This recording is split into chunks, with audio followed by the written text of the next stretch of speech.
All right, over to the state of Texas now. I want to bring in the mayor of Laredo, Dr. Victor Treviño. He just signed a declaration of disaster ahead of Title 42's end.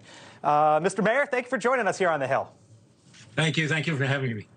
Yeah, so sort of lay out the scene there in Laredo, Texas, border town. What are you seeing? What are you preparing for? Yes, Laredo is the largest overall port in the United States for merchandise that comes in from Mexico. And I did sign the declaration of disaster on 4/30/23 because the city of Laredo does not have the financial resources to absorb the costs associated with helping these migrants that are crossing over, and not necessarily right here locally, but the ones that will be referred from other border cities to Laredo so we can process them.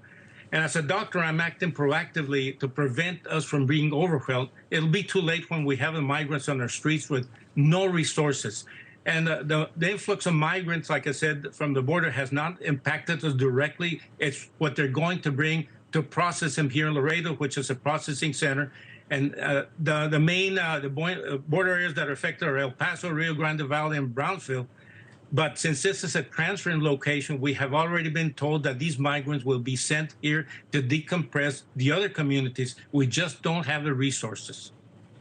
Mayor Trevino, this is Julia Manchester from The Hill. You know, we've heard a lot of reporting about public safety as a result, or public safety being in a bad place as a result of the influx of migrants, law enforcement in many border towns feeling overwhelmed. I wanted to get your take on the matter in Laredo. Does Laredo's law enforcement feel overwhelmed, and are they able to keep the citizens of the city safe?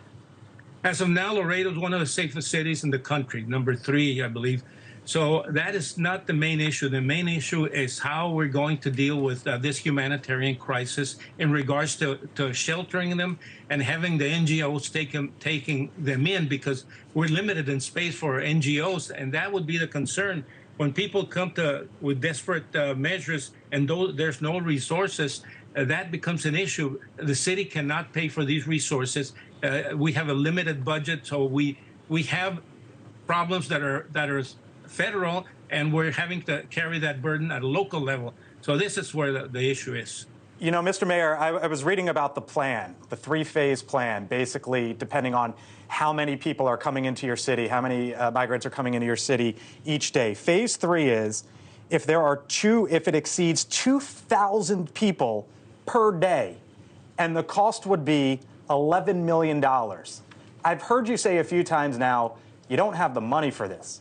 Where does the money come from, and who foots the bill?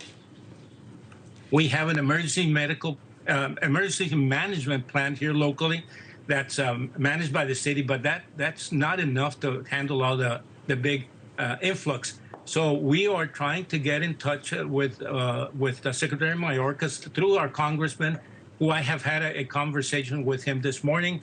And these are taxpayers' monies that we need to look at. So we have to get some resources from the federal level. We cannot handle it by ourselves. Mr. Mayor, Bob Cusack with The Hill, just as far as the level of frustration, I'm sure you talked to other mayors along the border. What is it? How frustrated are you with Washington? We have a Border Mayors Coalition, which we share information and share all these difficulties, and all of us are in the same boat. Everybody, basically big cities on the border, have declared this disaster declaration because of the same reason. We have no definite infrastructure to carry this, and we want to see if the federal government can provide resources. They have provided troops which would help the CBP officers without arms or any rifles or anything, but they cannot process the migrants. They're just there to provide help. So we want to see immigration reform. We want to see resources to our local areas here so we can handle this situation. Thanks for watching. Go to newsnationnow.com to find NewsNation on your television provider. And don't forget to subscribe. Click the red button to get more of NewsNation's fact-driven, unbiased coverage.